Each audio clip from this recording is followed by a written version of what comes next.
I chose Social Impact Lab in order to see myself as a change on people in need, not only in companies that only are focused on profits.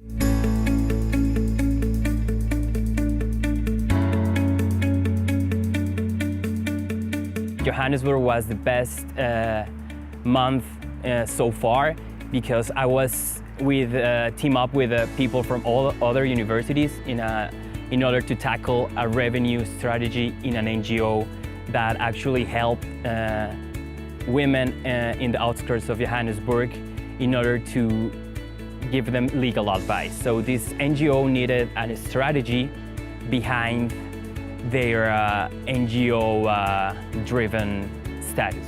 I think the Social Impact Lab is just not a volunteering, if you want to see it that way, is actually consulting 24/7. I come from a developing country, so I see this experience like the first step in order to build a career in that social arena, that at the end, in the long term, I will go back to my country in order to be that change agent that in the developing world we need.